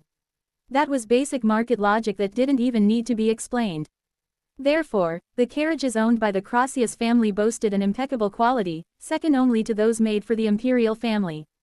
Durable materials, a cozy interior, seats as comfortable as a bed, and a ride so smooth you could barely feel any bumps, all were features that make long, tedious carriage journeys more bearable. But no matter how comfortable, a carriage was still a carriage. Sarah, are you all right? I'm fine. How many times are you going to ask that? I didn't say, you don't look fine, though, because that would only make her more stressed. If I had said that, Sarah, who was already tired, would have started trying to hide her discomfort. It was better for her condition to show on her face so we could stop the carriage or rest in a nearby town when needed. I expected this. I forced a smile in return to Sarah's weak one. But inwardly, I sighed. No matter how good the carriage was, it was still a carriage. A smooth ride with barely any bumps. That meant there'd still be a little shaking. It'd be hardly noticeable for most people, but for Sarah, on her first long trip after being confined at home for so long, her frail body would feel every little movement. That was why I initially wanted to travel using teleportation instead. Even Mother was worried about Sarah's health and was willing to send the family mage to help. I'll be attending the academy soon. I can't complain every time things get tough. But the problem was that Sarah refused. Her reasoning was that she needed to get used to moving around and couldn't rely on teleportation for the rest of her life. It wasn't wrong, so neither Mother nor Nanny could change her mind. It was hard to argue when someone with a frail body insisted on doing something difficult, especially when they were determined to carry on as if everything was normal. Let me know right away if Sarah looks too tired. Yes, Mother. Mother quietly whispered to me to let her know immediately if Sarah's condition worsened during the journey while Nanny shared a tearful farewell hug with Sarah. She'd send the mage then even if we had already started traveling.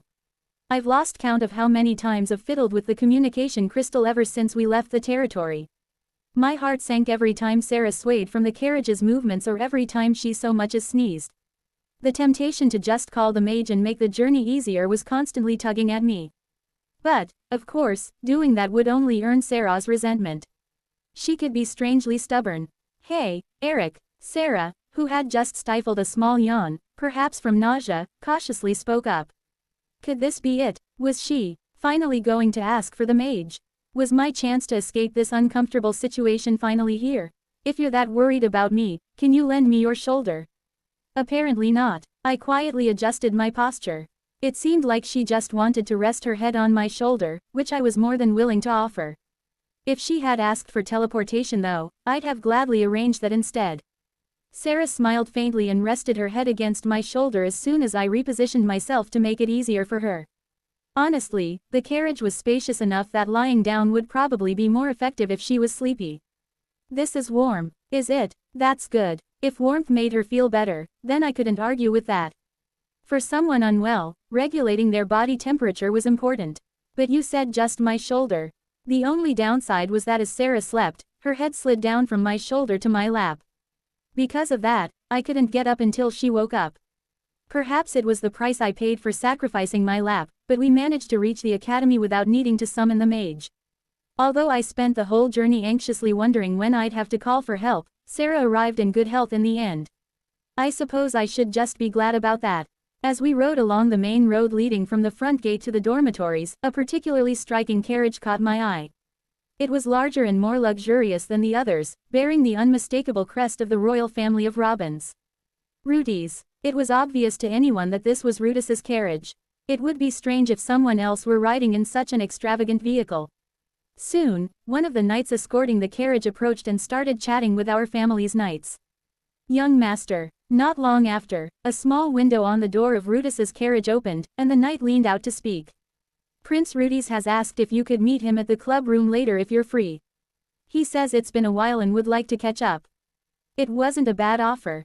I didn't have much to do until the start of the term anyway, and meeting someone familiar sounded better than being bored. Besides, with Rudis, I could play chess or have a quick one-on-one foot volleyball match. Plus, if I went straight to the dorms, Sarah would be left alone. No matter how close we were, a man couldn't just waltz into the women's dormitory. That would be completely improper for a nobleman. Do you want to come along? I asked Sarah, who was still resting on my lap. She sat up and tilted her head. Prince Rudis. You mean the one from our club? Yeah, it felt strange hearing her refer to him as Prince, and His Highness. I knew that was the proper way to address him, but that sense of respect kind of wore off after seeing him behave so absurdly in the club. I felt a little bad, but honestly, anyone who'd spent a month in the pastry club with him would lose some of their reverence for a royal family. Don't worry, he's easygoing. And it's a good chance to say hello since you'll be seeing him every day in the club anyway. Sure, I guess it's good to introduce myself early. Despite her calm words, I noticed her eyes trembling slightly. I understood. Meeting a prince out of the blue would make anyone nervous. Of course, from my perspective, knowing the real Rudy's, it seemed like needless anxiety. "Oh, Eric, long time no see. Yeah, how've you been?" After we turned the carriage toward the building where the club room was, Rudy's stepped out and waved enthusiastically. I heard a small hiccup from Sarah beside me as I casually returned his greeting. She must have been surprised to see a prince acting so casually, or maybe it was the sight of a noble replying so nonchalantly to royalty. She'll get used to it. Unfortunately for Sarah, one of the rites of passage for members of the pastry club was quickly shedding any illusions of grandeur when it came to royalty. I couldn't help but worry a little. How long would it take Sarah to reach that point? For me, it only took 2 months, but with Sarah's social awkwardness, it might take half a year. "Is this Lady Sarah? Wow, you remember." Now it was my turn to be surprised. I had mentioned Sarah briefly before winter vacation, but I didn't expect him to remember her. Well, it's hard to forget when you're practically glowing with affection every time you mention Lady Sarah. I laughed at Rudis's exaggerated tone. Sure, I'd mentioned Sarah a few times, but it wasn't like I was constantly gushing over her affection. Still, Sarah seemed pleased, so I didn't bother correcting him. After arriving at the academy, I ended up spending more time in the club room than in the dorm. There wasn't much to do in the dormitory, but at least in the club room, I had people to talk to.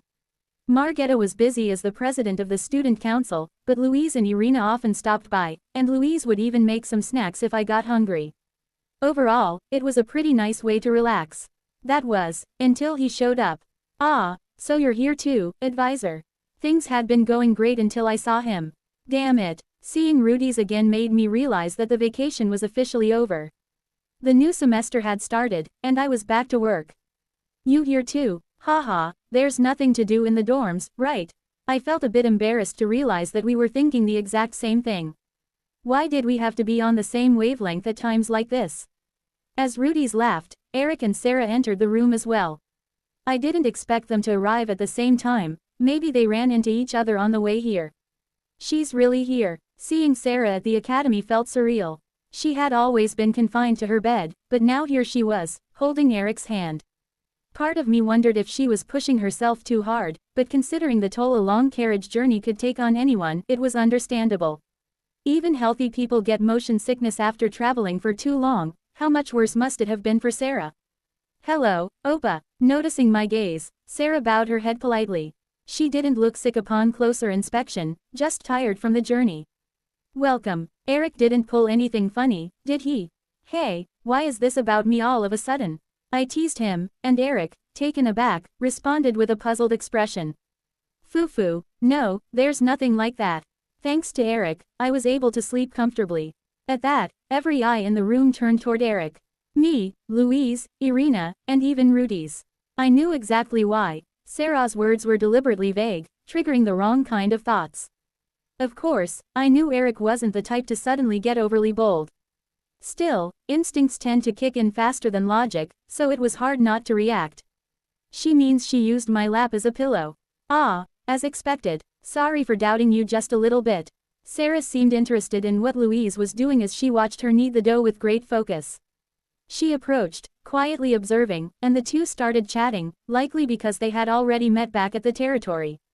"I'm glad she has a friend who's a girl," Eric muttered softly as he watched them, sighing with relief as if a weight had been lifted. It was true, no matter how much Eric cared for Sarah, there were limits due to their genders. With separate dormitories for boys and girls and classes sometimes divided by gender, it was impossible for Eric to always be there for her. Eric turned to me, clearly lost in thought. "Yeah, if, by any chance, there's ever a time when no one else can take care of Sarah, can you look after her?" It wasn't a question I needed to think about. Sarah wasn't a stranger, and she was the head maid's daughter. As the heir to our family, it was more than just duty, it was common sense to care for her. Of Cower. Just as I was about to respond naturally, an idea came to mind. Should I recruit him? Eric, my younger brother, was an imperial subject, a member of the pastry club, and part of the Crossius family. He even had a certain level of authority. Since being turned down by Louise, he hadn't caused me any trouble or acted out in any way. In other words, he was the perfect candidate for extra labor. Unlike Ainter, who occupied a more ambiguous role under me, Eric's position was clear. He was clearly below me in rank. Say, but I do have some work of my own, you know. So, I slightly changed direction. Sure, I could do it, but why not score some points while I was at it? If you help me out from time to time, I might have some more free time to spare. You want me to help you with your work? Of course, I wouldn't give you anything too difficult. Giving complicated tasks to someone untrained just creates more work for me. Yeah, it wouldn't be anything too hard, though it might drive him crazy and make him want to quit. However, I could promise one thing. I'd take care of the truly difficult and frustrating parts myself. Eric just needed to handle the easier tasks. All right, I can do it if it's just that. Thanks, I'm really grateful, my manpower no. 2. I'll make sure to look after you once I inherit the title. Chapter 290. Found my manpower. 3. The principal's back seemed smaller than usual today. It had been a long time since I felt this kind of sympathy, probably not since the inter-class competition. The academy is open to those who seek knowledge. No one is denied the opportunity due to the blood they were born with, nor does nationality dictate the results they achieve. Despite the apparent sorrow in his posture, the principal's words were perfectly rational. The academy wouldn't mistreat commoner students, nor did it give terrible grades just because someone was from another country. What a noble sentiment, but why did they leave the listener feeling a strange sorrow even though these words were so right and just? It was almost as if he was pleading, please don't cause any trouble, we're trying to maintain peace and fairness here. Is it really a plea? Honestly, it kind of felt like it. The vice principal followed after the principal's pitiful back-to-school speech, and then the head teachers from each department gave their addresses in turn. It's the same lineup this year. Seeing the familiar faces of those who had managed to hold their ground amidst the chaos of the academy made me feel a bit at ease. Unless some major incident occurred, the head teachers were unlikely to change. The head teachers of each department could be officially replaced anytime based on merit, but in reality, the same 4 had held their positions for over a decade. The heads of swordsmanship, magic, theology, and academic faculties were all renowned not just in the empire but across the continent. They wouldn't put some nobody in charge of teaching the empire's royalty and nobility. Naturally, these were the heavyweights of their respective fields, and they defended their positions like champions. Because of this, becoming a head teacher was considered an honor, and even students from high-ranking families showed them respect. In fact, first-year students would often gaze at the head teachers with eyes full of admiration. Or so I'd heard. This is a bit too obvious. Despite the head teacher standing right in front, the students were abuzz, their attention clearly focused elsewhere, away from the head teacher and towards someone behind them. It might have been rude from the head teacher's perspective, but they seemed to understand, rushing to finish their speech as if eager to step aside and let the real star take the stage. Who could blame them? The students' eyes and the subtle glances of the head of the magic department, they were all directed toward the person standing next to me. I followed their gaze and glanced to my side where a woman stood quietly, her eyes closed. Her long, white hair cascaded down to the floor, and her ears, sharp and tall, seemed to reach for the sky. And now we will hear a few words from Her Grace the Mage Duchess, guest lecturer from the Magic Tower. At those words, the Mage Duchess slowly opened her eyes.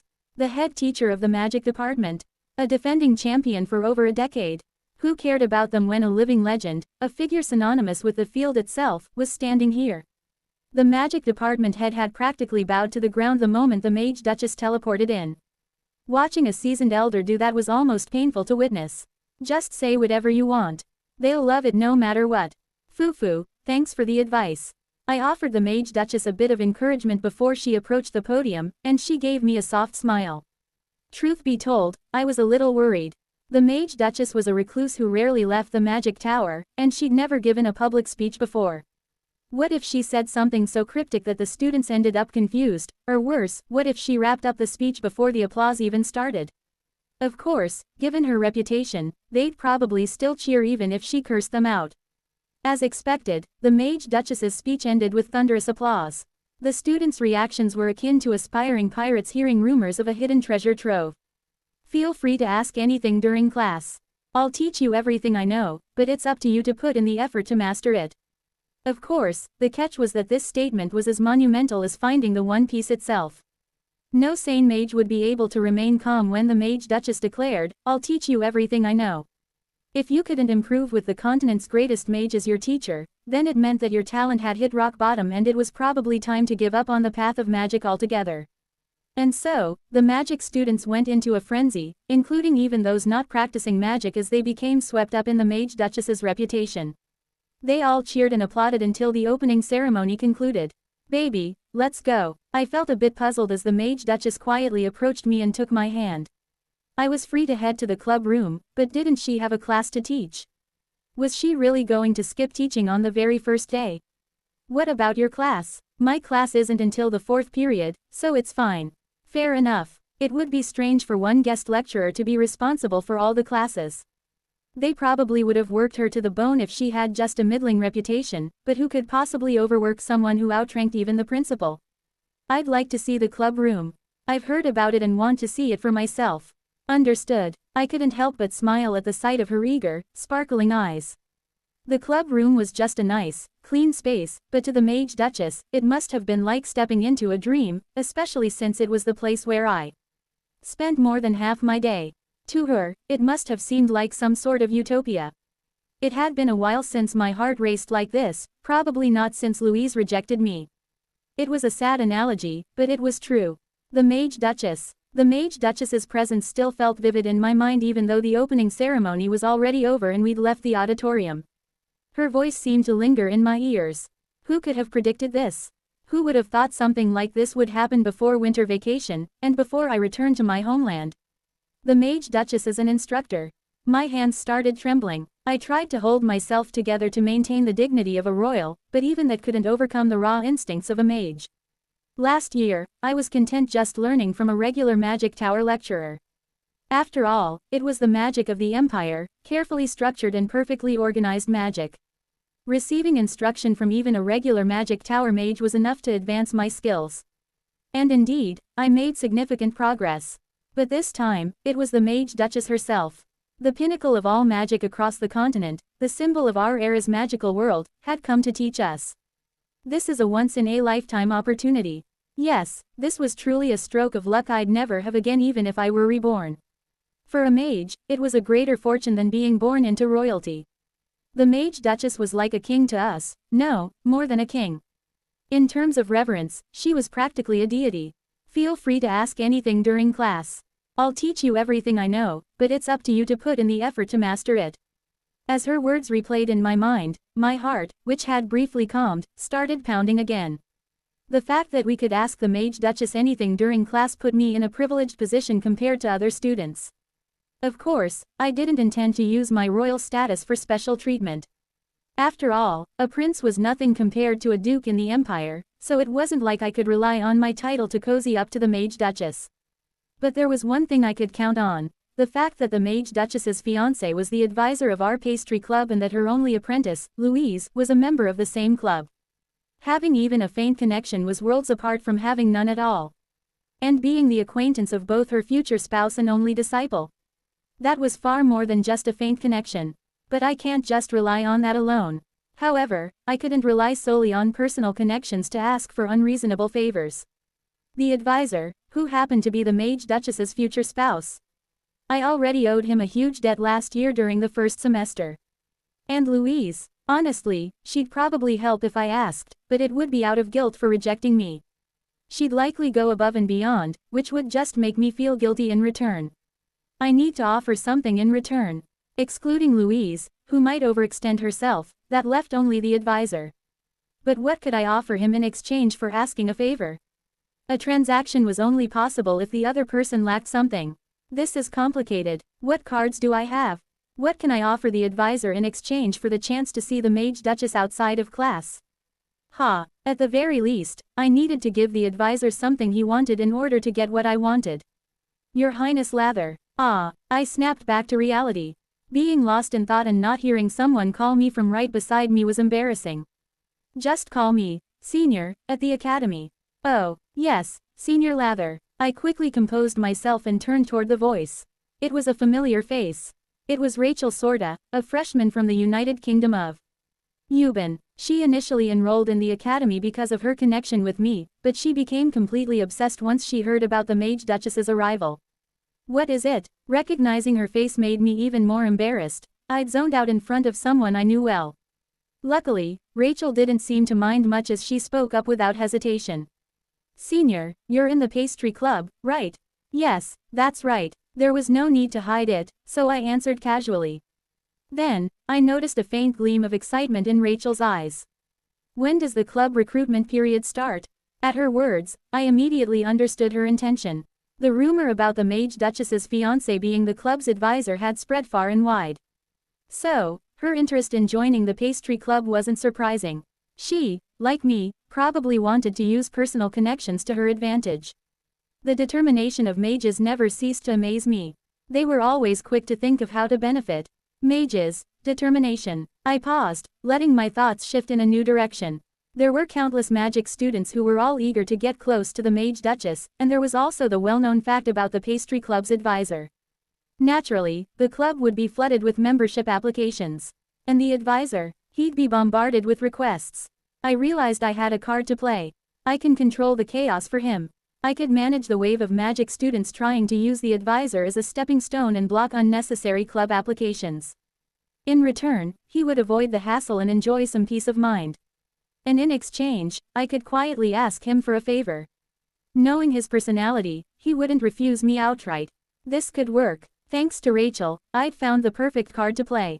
Although Rachel herself would be part of the group I'd have to control, I hope she wouldn't resent me too much. I could always teach her later once I had learned properly from the Mage Duchess.